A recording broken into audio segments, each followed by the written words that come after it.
الحمد لله رب العالمين، والصلاة والسلام على سيد الأنبياء والمرسلين وعلى آله وأصحابه أجمعين. أما بعد فأعوذ بالله من الشيطان الرجيم.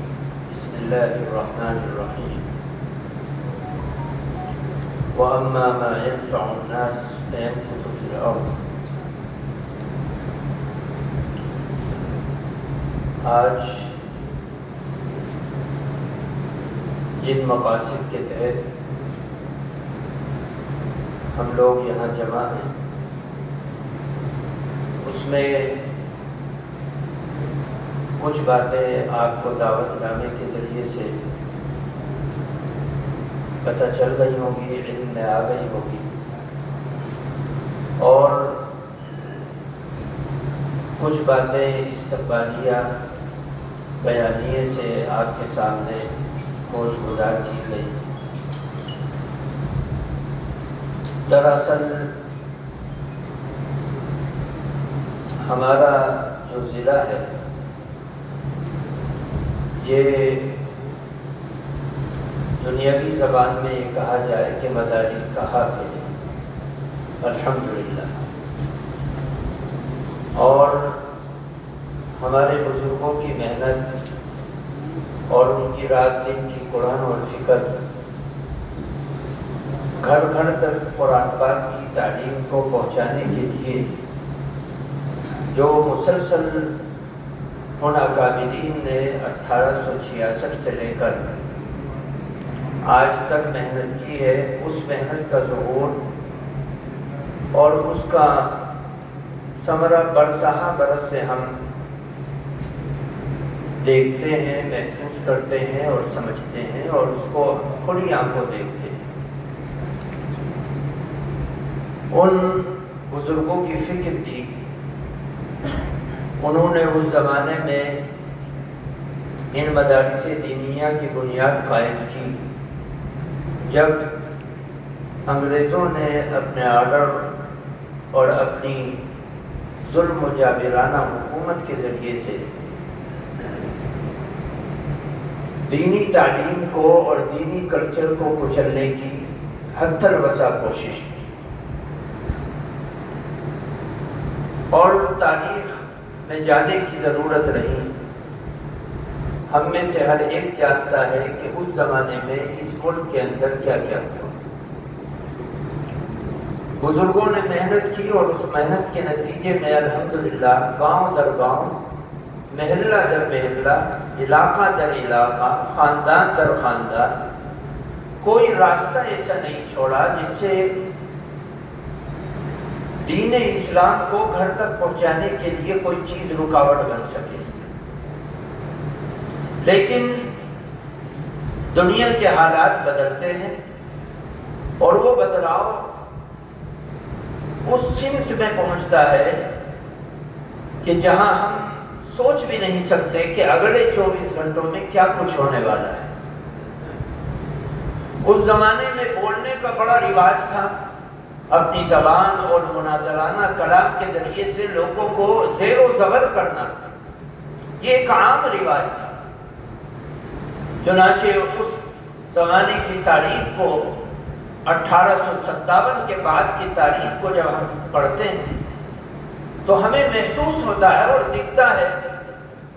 اور ہم کھلی آنکھوں دیکھتے ہیں کہ اس زمانے میں کلام کے ذریعے سے، مناظرے کے ذریعے سے فرق باطلہ ہو یا سیدھے اسلام اور کفر کا معاملہ ہو، زبان کی زیر و زبر کی لڑائی کی. اور اس مناظرے کے اندر بڑے بڑے کلام ہوتے تھے، عاقلانہ دلائل پیش کیے جاتے تھے، علمی دلائل پیش کیے جاتے تھے، اور ایک دوسرے کو زیر و زبر کرنے کی کوشش کی جاتی تھی.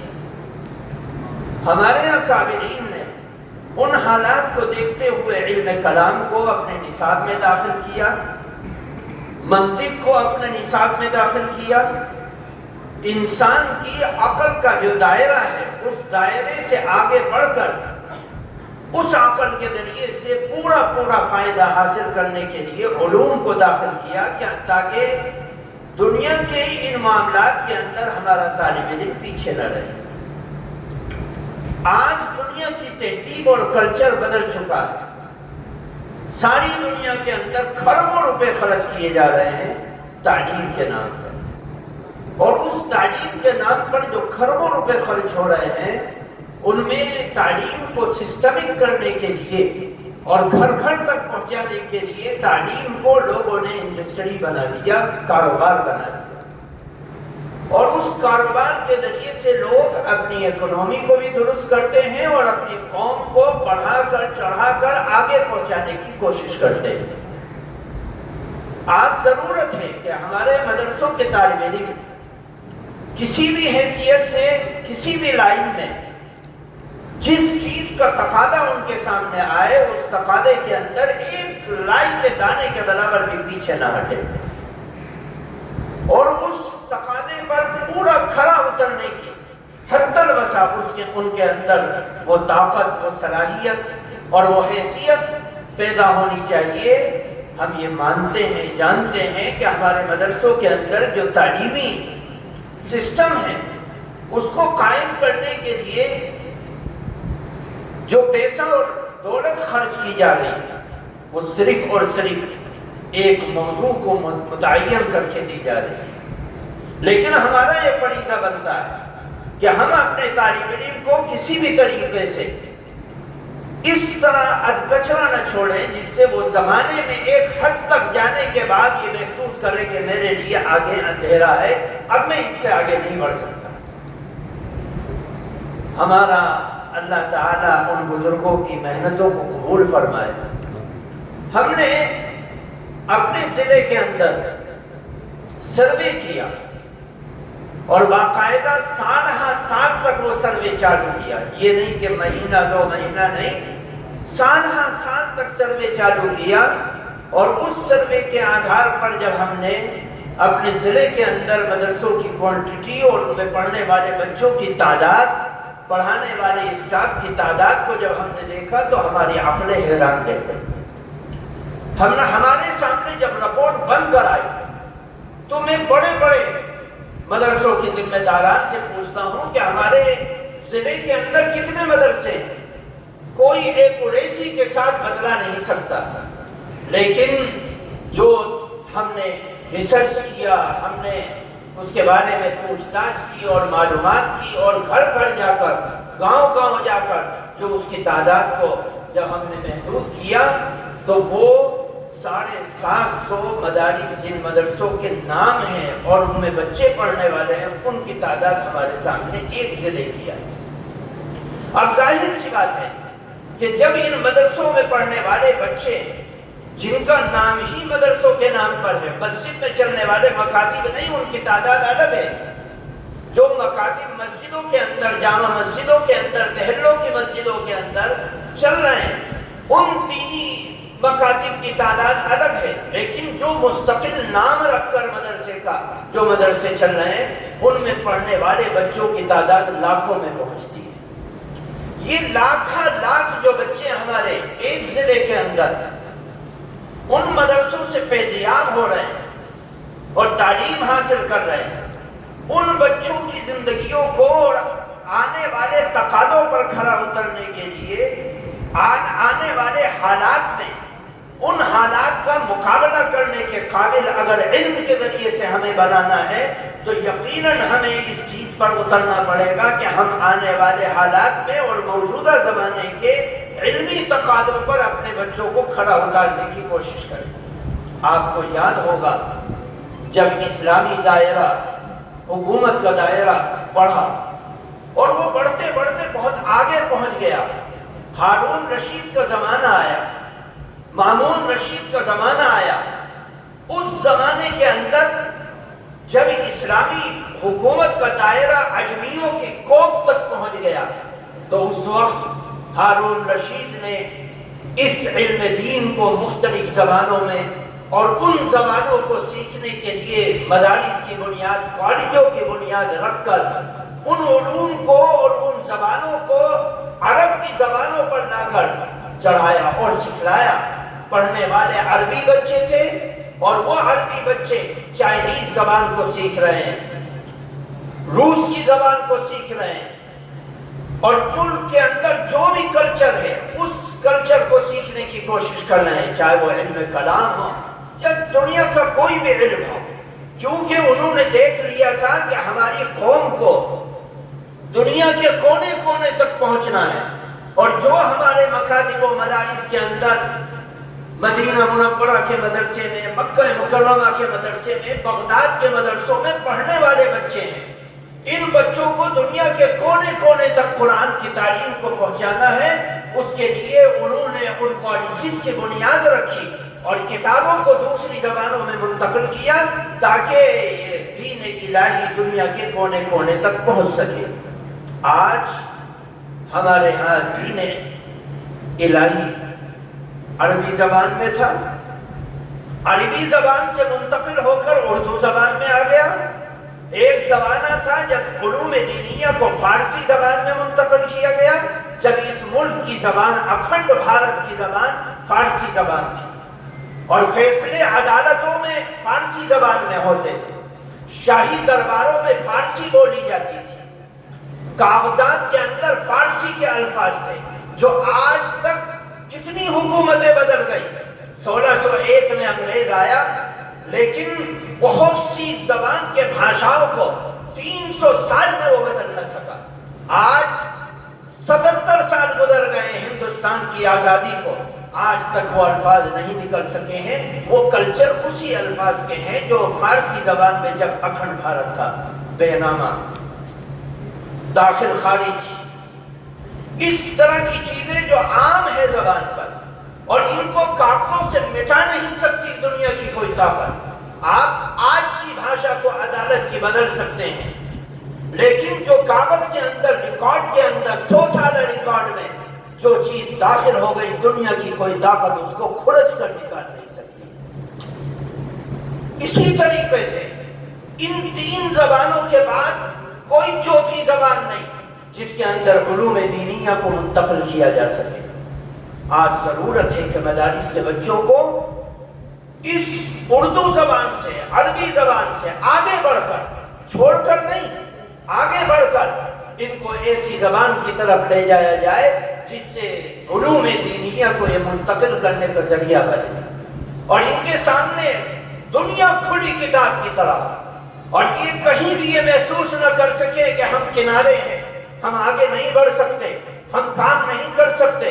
ہم سے کام نہیں دیا جا سکتا۔ بس ہماری ذمہ داری یہ ہے کسی مسجد کے ممبر پر چڑھ کر ہم کچھ خطبہ دے دیں، اور اگر آگے بڑھیں ہم خطیب بن جائیں، اور اگر آگے بڑھیں ہم بہت بڑے ذمہ دار بن جائیں۔ بس یہ نہ محسوس کریں، جو جس لائن میں جس طالب علم کو داخل ہونے کا ذریعہ اور سبب ملے وہ فوراً اس کے اندر جا کر اپنی صلاحیتوں کو پیش کرے۔ آج دنیا کے اندر جو پڑھے لکھے بچوں میں دہریت اور الحاد آ رہا ہے، لوگ مذہب سے بیزار ہو رہے ہیں، اس کا سبب اور صرف یہ ہے کہ جب ان کو چاہت ہوتی ہے کہ اپنے ایمان کو مضبوط کرنے کے لیے میرے اس شک کو دور کیا جائے، تو ہم میں سے کوئی ان کی بھاشا میں ان کے شک کو دور نہیں کر پاتا ہے۔ وہ مجبور ہوتے ہیں، ان کے سامنے عقل کی ان فتنہ پرور باتوں کو داخل کیا جاتا ہے جس سے ان کے من کے اندر شک پیدا ہوتا ہے۔ مثال کے طور پر ایک شخص میرے پاس آیا، کہنے لگا مولانا صاحب ہمارے گاؤں کے اندر کتنی قربانی ہوتی ہے؟ جی اتنی قربانی ہوتی ہے، ایک قربانی کی قیمت اتنی ہے، اور گاؤں کے اندر اتنی ہو رہی تو اتنی بن گئی۔ اس نے کئی لاکھ روپے جوڑ دیے، اور وہ کہتا ہے کہ یہ ایک ضروری چیز نہیں ہے، غیر ضروری چیز ہے۔ اگر مسلمان ان چیزوں کو چھوڑ کر صرف اسکول بنانے پر، یونیورسٹی بنانے پر، کالجز بنانے پر کھڑا ہو جائے تو ہر سال 100 یونیورسٹی مسلمان کھڑا کر سکتا ہے قربانی کو چھوڑ کر۔ اس طرح کے عقل کے گراف میں زیر و زبر کرنے والے الفاظ اور ایسی چیزیں لا کر ان کے سامنے کھڑی کی جاتی ہیں اور ان کے من کے اندر شک پیدا کیا جاتا ہے اور مذہب سے دور کرنے کی کوشش کی جاتی ہے۔ میں نے اپنے حساب سے جو میں جواب دے سکتا تھا وہ جواب دیا، لیکن میں آپ کی معلومات کے لیے عرض کرتا ہوں کہ اگر ان کی علم کی کمی کی تشنگی کو پورا کرنے کے لیے ہمارے مدرسوں میں پڑھنے والے بچے اور ہمارے مدرسوں سے پڑھ کر مسجدوں میں جانے والے امام اور ممبروں پر چڑھ کر دینے والے اذان، اگر وہ اس قابل نہ ہوئے کہ اپنی قوم کے عقائد اور ایمان کی ان شکوک و شبہات کو دور کرنے کا ذریعہ اور سبب بنے، تو یاد رکھو الحاد ہمارے گھر تک پہنچے گا اور لوگوں کے من میں دین اور ایمان اور اعمال کے سلسلے میں شک پیدا ہوتا چلے گا، شک پیدا ہوتا چلے گا، اور یہ شکوک و شبہات ایک دن ایسا آئے گا کہ ہم ٹھیک کرنا بھی چاہیں گے تو نہیں ہوگا۔ اس لیے ضرورت ہے کہ ہمارے مدرسوں میں پڑھنے والے بچے، جب ہم دیکھ رہے ہیں کہ آج کے دور میں 43% انگلش بولنے والے اور آنے والے زمانے میں یہی رفتار اگر رہی کہ یونیورسٹیوں پر یونیورسٹیاں بنے، اسکولوں پر اسکول بنے اور وہ سب اپنی بھاشاؤں اور اپنے کلچر کے اندر رنگ دیے جائیں، تو اس صورت میں اگر ہم وہی چیز میں پڑے رہے جس چیز میں ہمارے اکابرین نے 100 سال پہلے چھوڑا تھا اور زمانے کے تقاضے اور زمانے کی چاہت کو نہیں چاہا ہم نے اور نہیں سمجھا، تو پھر ہمارے بچے ایک حاشیے پر لا کر کھڑے کر دیے جائیں گے۔ ہو سکتا ہے میں سخت بات کہہ رہا ہوں اور یہ ہمیں سمجھ میں نہ آ رہی ہو، لیکن سمجھ میں آ جائے گی۔ جو سمجھنے والے ہیں وہ سمجھ رہے ہیں، جو نہیں سمجھنے والے ہیں وہ سمجھ رہے ہیں، وہ سمجھنا چاہیں گے تو سمجھ جائیں گے۔ یہ ہم خود دیکھتے ہیں اور بہت سی مرتبہ ایسا ہوتا ہے کہ جب ہمارے سامنے ٹکراؤ کی شکل آتی ہے اور ہم چاہ کر بھی اس کو درست نہیں کر پاتے۔ مبارکبادی کے مستحق ہیں ہمارے ڈاکٹر صاحب، انہوں نے تعلیم کی لائن پر بڑی محنت کی اور برسہ برس سے انہوں نے 2 کمروں سے اپنے کالج کو شروع کیا، خود ہی اس پھل کے درخت کو بویا اور اسی کو پانی ڈال ڈال کر بڑا کیا، کھاد ڈالا اور وہ تیار ہوا اور پھل دیتا ہوا درخت ان کے سامنے ہے اور اب یہ آپ کے سامنے ہے۔ الحمدللہ، میں منہ پر تعریف کرنے کا عادی نہیں ہوں، لیکن میں کارگزاری سنانا آپ کو چاہتا ہوں کہ کوئی آدمی خاندانی طور پر اس چیز کے لیے کھڑا نہیں کیا جا سکتا کہ یہ خاندانی آدمی ہے، بڑے باپ کا لڑکا ہے، بڑے باپ کا آدمی ہے، بڑے خاندان کا آدمی ہے، بڑی نسبتوں کا مالک ہے۔ اللہ کسی سے بھی کام لے لیتا ہے، آپ سے بھی کام لے سکتا ہے اور لے رہا ہے۔ اللہ نے آپ کو اپنا مقام دیا ہے، آپ اپنے دائرۂ کار میں کام کر رہے ہیں، محنت کر رہے ہیں۔ انہوں نے 2 کمروں سے کام کو شروع کیا، آج الحمدللہ ثم الحمدللہ اس کام کو آگے بڑھاتے بڑھاتے بڑھاتے کوچنگ سینٹر قائم کیے، نیٹ کی تیاریاں کروائی، مدارس سے ان بچوں کو جو بچے حفظ قرآن کے بعد دکان کو تلاش کرتے تھے، فیکٹری کو تلاش کرتے تھے، کاروبار کو تلاش کرتے تھے، حفظ قرآن کے بعد یہ سوچتے تھے کہ عمر ہماری چلی گئی، اب ہم نہ 10ویں کر سکتے ہیں نہ 12ویں کر سکتے ہیں، ان بچوں کو انہوں نے ایک امید کا چراغ دکھلایا اور اپنے ہاں لے کر آئے اور 10ویں اور 12ویں 2 سال 2.5 سال کے اندر 18 مہینے میں 10ویں کروا دی اور 18 مہینے کے اندر 12ویں کروا دی اور وہ الحمدللہ سسٹم چلتا رہا۔ آج الحمدللہ یہ ایک MBBS کالج کھولنے سے زیادہ ڈاکٹر اپنے ادارے سے بنا کر امت کو دے رہے ہیں۔ 400-500 ڈاکٹر کوچنگ سینٹر سے کوچنگ پانے کے بعد مختلف کالجوں میں جا رہے ہیں اور جانے کے بعد وہاں پر ان کی تعلیم کی بنیادوں پر سلیکٹڈ ہو رہے ہیں اور وہ ڈاکٹر بن رہے ہیں۔ ہر طریقے سے اللہ نے ان کو آگے بڑھایا اور راستے کھلے چلتے گئے اور الحمدللہ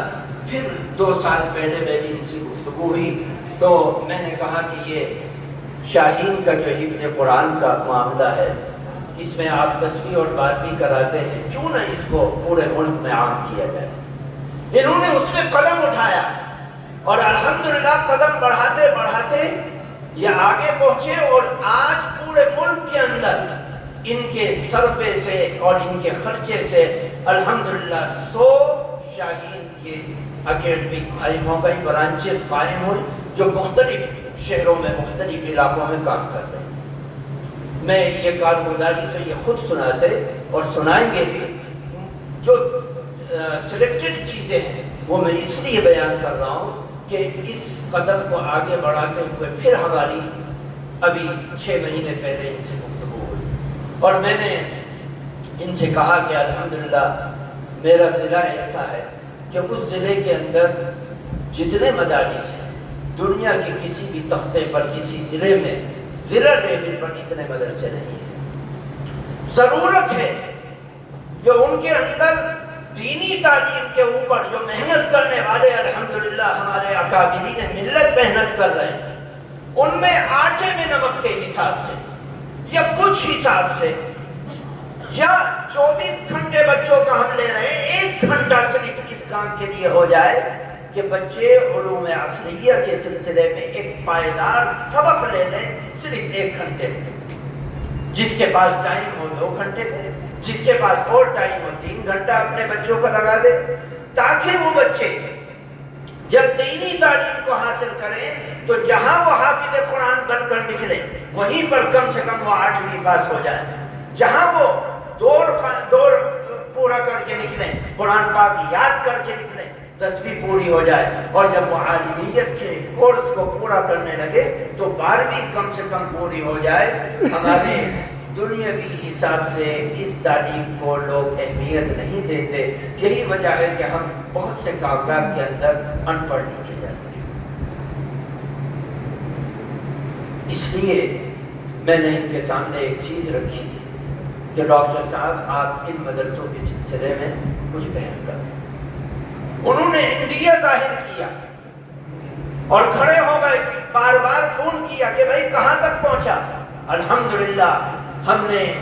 ان کے سامنے جو ایک پروگرام پیش کیا اور اس پروگرام کے تحت صرف 60 سے 70 مدرسوں کو سلیکٹڈ کیا، جن مدرسوں کے اندر 100 سے زائد بچے بورڈنگ کے اندر یا پہلے رہے، ان مدرسوں کے ذمہ داروں کو اور ان ذمہ داروں میں سے وہ افراد، وہ اساتذہ یا وہ ٹیچر جو علوم عصریہ کی فکر اور پلاننگ بناتے ہیں، ان کو دعوت دی گئی۔ آپ حضرات یہاں پر موجود ہیں، آج آپ کے سامنے اسی کے تقاضے کو لے کر آئے ہیں، اور وہی تقاضا آپ کے سامنے رکھا جائے گا کہ آپ حضرات کو اپنے مدرسے کے اندر علوم عصریہ کی پائیدار تعلیم کیسے دیں، کیونکہ آج سب سے بڑی سمسیا یہ، سب سے بڑی دقت یہ ہے کہ مدرسے میں ذمہ داران آفس کا دروازہ کھولے بیٹھے رہتے ہیں اور دیکھتے ہیں گیٹ کی طرف کہ بچے آگے بڑھیں، آئیں، بچے لوگ لے کر آئیں۔ اگر یہی صورتحال رہی تو آنے والے ٹائم میں بچوں کا بھی چندہ کرنا پڑے گا ایک ایسے ضلع میں جس ضلع کی ہر چوکھٹ پر مدرسے کا نام لکھا ہے اور ہر چوکھٹ مدرسے سے جڑی ہوئی ہے، صرف اس وجہ سے کہ ہم زمانے کے تقاضے پر اپنے بچوں کو کھڑا اتارنے نہیں پا رہے ہیں۔ اس لیے جو مدرسے اس لائن میں پختگی کے ساتھ آگے بڑھیں گے، آنے والے ٹائم میں ان مدرسوں کا وجود بنا رہے گا، اور وہ مدرسے اپنے بچوں کی اور اپنے بچوں کی تعلیم کے سلسلے میں بالکل مضبوط کھڑے رہیں گے، کیونکہ انہوں نے نظام بنایا ہے اور اپنے آنے والے بچوں کو ان تقاضوں پر کھڑا اتارا ہے جس کی امت کو ضرورت ہے۔ امت کو ضرورت ہے۔ آپ میں سے ہر ایک موبائل کو رکھتا ہے اور موبائل پر یوٹیوب بھی چلتا ہے، انسٹاگرام بھی چلتا ہے، فیس بک بھی چلتا ہے، اور چلانے والے چلاتے ہیں۔ لیکن مجھ سے زیادہ آپ جانتے ہیں کہ ہماری شکل و صورت کا ایک آدمی آتا ہے، یہ ہماری شکل و صورت کا نہیں ہوتا، لیکن لمبی لمبی قرآن پاک کی آیتیں پڑھتا ہے اور لمبی لمبی احادیث طیبہ پڑھتا ہے اور اپنے ان علوم کو ظاہر کرتا ہے جن علوم کا تعلق اہل سنت والجماعت سے رائی کے دانے کے برابر بھی نہیں، رائی کے دانے کے برابر بھی نہیں، اور وہ ان علوم کو ظاہر کر کر ہمیں یہ ثابت کرنا چاہتا ہے، ہمیں یہ ثابت کرنا چاہتا ہے کہ یہی چیز پر حق ہے۔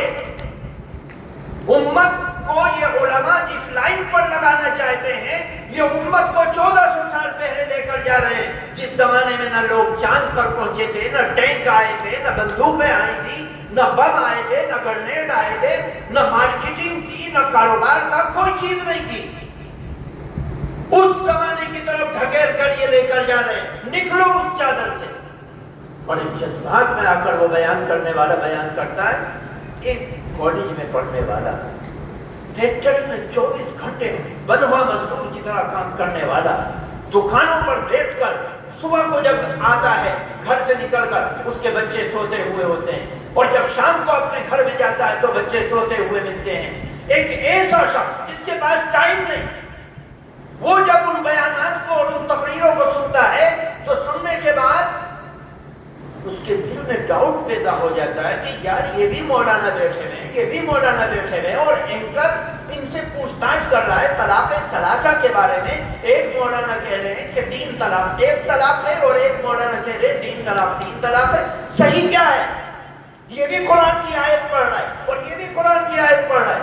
یہ بھی حدیث پاک سے دلیل دے رہا ہے اور یہ بھی حدیث پاک سے دلیل دے رہا ہے، صحیح کون ہے؟ کالج میں پڑھنے والا بچہ یا تو اپنے ایمان کو کھو بیٹھے گا یا عمل کو کھو بیٹھے گا۔ اب ضرورت ہے کہ اس کے لباس میں اور اس کی بھاشا میں جواب دینے والا اس کو کوئی مل جائے۔ اب ضرورت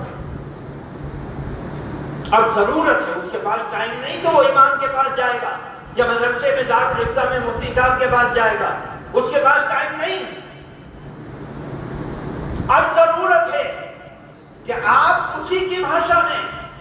اسی کے انداز سے اس کو جواب دیجئے۔ اگر نہیں جواب دینے والے آپ کے بچے ہیں تو آپ یقیناً ایک بہت بڑی کمی کی طرف اپنے بچوں کو لے کر جا رہے ہیں۔ ٹھنڈے دل سے سوچئے گا، ٹھنڈے دل سے سوچئے گا۔ ضرورت ہے اس بات کی کہ اس کے اندر ہم آگے بڑھیں اور اپنے بچوں کو اس قابل بنائیں۔ میرے پورے بیان کا خلاصہ یہ ہے کہ ہم اپنے مدرسوں کے اندر اس دنیاوی تعلیم کے میدان میں آگے بڑھنے کی کوشش کریں، اور یہ یقین جانیے کہ یہ بیان ابھی ہوا اور یہ پروگرام ہوا اور رمضان تک ہم کھڑے ہو جائیں گے، یہ 1 سال کے بعد ہم اس میں 100% کامیاب ہو نہیں۔ زمانہ لگتا ہے کسی قوم کو ایک پڑھنے سے دوسرے پڑھنے پر لانے۔ آج آپ کوشش کریں گے، آپ اپنی صلاحیت لگائیں گے، افراد کو تیار کریں گے، اور پھر آنے والے ٹائم کے اندر آپ کو 10 سال کے بعد 20 سال کے بعد نتائج دکھنے شروع ہوں گے کہ جو کام ہم نے کیا ہے اس کا نتیجہ ہمارے سامنے ظاہر ہو رہا ہے، پھر آپ کے سامنے ظاہر ہوگا۔ اس لیے الحمدللہ سب سے پہلا کام ڈاکٹر صاحب نے جو یہ اجلاس منعقد کروایا اور ان کے سہیوگ اور تعاون سے یہ کام ہو رہا ہے اور ہم سب اکٹھے ہوئے ہیں۔ ہم سے ذرا سی ایک چوک ضرور ہوئی، میں ڈاکٹر صاحب سے کہہ رہا تھا کہ ہمیں 70-75 مدرسوں کے ذمہ داروں کو نہیں، سبھی کو جمع کرنا چاہیے۔ بہرحال دیر آیت درست آیت انشاءاللہ تھوڑا ہی صحیح پٹری پر اگر یہ کام لگ جائے اور یہ کام آگے بڑھے تو انشاءاللہ ہر مدرسے تک یہ کام آگے پہنچے۔ 10.5 سب سے پہلا کام یہ ہے کہ جن اداروں کے اندر ٹیچنگ کا سسٹم نہیں ہے وہ اس کی فکر کریں، اور جن اداروں کے اندر ہے ان اداروں میں ٹیچنگ دینے والے انٹرینڈ لوگ ہوتے ہیں کہ بھائی کہاں سے آئے، ہم نے 12ویں پاس کر لی ہے، آج ہمیں بچوں کو پڑھاؤ۔ تو سب سے پہلا کام یہ ہے کہ جن اداروں کے اندر ٹیچرز ٹیچنگ دے رہے ہیں اور وہ برسہ برس سے کر رہے ہیں اور اسکولنگ کی تعلیم دے رہے ہیں، ان ٹیچروں کو ڈاکٹر صاحب نے اپنے ماہر اور تجربے کار بہترین جو ٹیچرز ہیں ان کو ٹریننگ کے لیے اس ضلع کے اندر ایک دو جگہ سلیکٹڈ کی جائے گی اور وہاں پر آپ کو دعوت دی جائے گی کہ آپ اپنے اسکول کے ٹیچرز کو وہاں بھیجیں تاکہ وہ اس تعلیم کو دینے کا ہنر اور کم وقت میں بچوں کو کامیاب بنانے کی فکر ان کے دلوں میں بیٹھ جائے اور وہ ان اساتذہ سے رہنمائی حاصل کر کے پڑھانے کا طریقہ سیکھیں۔ کیونکہ ہمارے مدرسوں کا کلچر عجیب و غریب ہے، دنیا کی کسی بھی یونیورسٹی یا کسی بھی کالج یا کسی بھی تعلیمی ادارے کے اندر سب سے پہلے یہ پوچھا جاتا ہے کہ بھائی تم بچوں کو تمہارے حوالے کیا جائے گا، تم کتنا تجربہ حاصل کیا ہے کہ میں نے فلاں ادارے کے اندر فلاں اسکول میں اتنے سال پڑھایا، فلاں کالج میں اتنے سال پڑھایا، فلاں جگہ اتنا تجربہ مجھے حاصل ہوا۔ آدمی جواب دیتا ہے، اپنا ریزیوم پیش کرتا ہے، لیکن ہمارے ہاں یہ کلچر دوسرا ہے۔ ہمارے ہاں یہ ہے کہ بچہ مدرسے سے فارغ ہو کے آیا، مفتی صاحب بن کے آئے، عالم صاحب بن کے آئے اور مولانا صاحب بن کر آئے، بس ہم نے ان کے کاندھے پر ہاتھ رکھا اور لا کر مدرسے میں 100 بچوں کے سامنے بٹھا دیا۔ اب وہ ظاہر سی بات ہے کہ وہ عالم تو ضرور ہے، صلاحیت مند بھی ہے، حدیث پاک کو بھی جاننے والا ہے، لیکن اس کو بچوں کے سینوں میں ڈالنے کا ہنر اس کے پاس نہیں ہے، وہ تجربہ نہیں ہے۔ جب وہ تجربہ نہیں ہے تو وہ بہت سی مرتبہ ایسے غلطی کر دیتا ہے کہ بہت سے بچے اس کی کلاس سے، اس کی درسگاہ سے بھاگنے کا ذریعہ اور سبب بن جاتے ہیں، صرف اس وجہ سے کہ وہ انٹرینڈ ہے، نا تجربے کار ہے، ضرورت سے زائد بچوں کے اوپر محنت کرنے والا، بچوں کو ٹارچر کرنے والا ہے۔ اس لیے ضرورت ہے دنیا کے ہر تعلیمی ادارے کے اندر تجربے کار اساتذہ کو لے کر آیا جاتا ہے اور یہ بھی دیکھا جاتا ہے کہ اس نے اپنی صلاحیت کو، پڑھانے کی صلاحیت کو کس مدرسے میں اور کس کالج میں، کس اسکول میں لگایا اور اس اسکول کی حیثیت، کالج کی حیثیت، مدرسے کی حیثیت کتنی ہے، پھر اس کے بعد اس کو رکھا جاتا ہے اور اس کی تنخواہ متعین کی جاتی ہے۔ اس لیے ضرورت ہے اس بات کی کہ ہم اپنے مدرسوں میں جن ٹیچروں سے کام لے رہے ہیں اور وہ اسکول کی تعلیم دے رہے ہیں ان کو ماہر، محنت کرنے والے، بچوں کی نفسیات کا علم رکھنے والے، بچوں کے مزاج کا علم رکھنے والے۔ ایک بچہ ہے جو ذرا سا آنکھ نکالنے سے ڈر جاتا ہے اور ایک بچہ ہے ذرا سا ہاتھ اٹھانے سے ڈر جاتا ہے اور ایک بچہ ہے چاہے اس کے سامنے ہاتھ نہیں لٹ اٹھا لو جب بھی نہیں ڈرتا۔ آپ کو تینوں کی نفسیات کا علم ہونا چاہیے، ان کے مزاج کا پتہ ہونا چاہیے، ان کے انداز کا پتہ ہونا چاہیے، ان کی شرافت کا پتہ ہونا چاہیے، ان کے ذوق اور شوق کا پتہ ہونا چاہیے، جبھی ایک کامیاب استاد آپ بن سکتے ہیں، ورنہ آپ بچوں کو ضائع کر دیں گے، بچے ختم ہو جائیں گے، یہ امت کا قیمتی اثاثہ آپ کے سامنے سے چلا جائے گا اور پھر وہ ساری زندگی یہ کہتا رہے گا کہ بھائی ہم تو وہاں سے کچھ دن پڑھے تھے اور چلے گئے۔ اور ہوتا ہے، سب جگہ ہوتا ہے، یہ صرف اس وجہ سے کہ انٹرینڈ اساتذہ ہمیں مل جاتے ہیں اور وہ بچوں کے ساتھ زیادتی کرتے ہیں، ان کے مزاج کو نہیں سمجھتے، ان کے اخلاق کو نہیں سمجھتے، ان کے ڈرنے اور سمجھنے کی صلاحیت کو نہیں سمجھتے، وہ بچے ضائع ہو جاتے ہیں۔ اس لیے ضرورت ہے اس بات کی کہ ہم کوئی ایسی ٹریننگ سینٹر قائم کریں جس ٹریننگ سینٹر کے ذریعے سے ہمارے استادوں کو یعنی ٹیچروں کو ٹرینڈ ٹیچرز رہ کر بورڈنگ میں رکھ کر 10 دن میں، 15 دن میں، 8 دن میں، 7 دن میں ان کو پروجیکٹر کے ذریعے سے، بورڈ کے ذریعے سے، لکھت کے ذریعے سے، سمجھانے کے ذریعے سے، بتلانے کے ذریعے سے ان کو ٹریننگ دے۔ بہت سے مدرسے ایسے ہیں جن مدرسوں میں 10-10، 20-20 ٹیچر ہیں لیکن سب 12ویں پاس ہو گئے اور آ گئے، نہ کہیں تجربہ حاصل کیا، اب وہ بچوں کو پڑھا رہے ہیں، کچھ بچے پڑھ رہے ہیں، کچھ کھیل رہے ہیں۔ تو بہرحال ان چیزوں کی ضرورت ہے۔ اس کے لیے الحمدللہ ابھی فی الحال آپ حضرات کی دلچسپی کو دیکھتے ہوئے امبیٹھا مدرسے کے اندر ایک ٹریننگ سینٹر کا آغاز ڈاکٹر صاحب کے توسط سے شروع کیا جائے گا، اور اس کے اندر آپ حضرات کو اپنے ٹیچرز بھیجنے ہوں گے۔ اس کے اندر آپ کی فائل کے اندر ایک فارم ہے، اس فارم کے اندر ساری ڈیٹیل آپ کو لکھنی ہے اور وہ لکھ کر جمع کرنا ہے، تاکہ آپ سے بر وقت رابطہ کر کے اور آپ کو دعوت دی جا سکے، تاکہ آپ کو بہترین ٹیچرز مل جائیں اور اس میں آپ بھی انشاءاللہ ان تجربات سے فائدہ اٹھانے والے بن جائیں، اور جن حضرات کے ہاں اس طرح کا دینی تعلیم کے ساتھ دنیاوی تعلیم کا سسٹم نہیں ہے، اس سسٹم سے اپنے آپ کو پرونے کی حد الوسع کوشش کریں۔ انشاءاللہ یہ ہمارا پروگرام آگے بھی بڑھے گا اور بار بار ہوگا، انشاءاللہ مختلف جگہ میں ہوگا، اور اس سے ہم بھرپور فائدہ حاصل کرنے کی کوشش کریں گے۔ ابھی آپ حضرات کی رائے بھی سامنے آئے گی، اور آخر میں ڈاکٹر صاحب کے بیان کے بعد اور ان کے مقاصد کارگزاری کے سننے کے بعد آپ حضرات سے سوال و جواب کا بھی سسٹم قائم ہوگا، جس کو انشاءاللہ بہت ہی احسن طریقے سے آپ سوال کریں گے اور بہت ہی احسن طریقے سے ڈاکٹر صاحب جواب دیں گے انشاءاللہ۔ میں اپنے مقاصد کو جو میں نے رکھا ہے انشاءاللہ میں سمجھتا ہوں کہ آپ نے سمجھ لیا ہوگا۔ وآخر دعوانا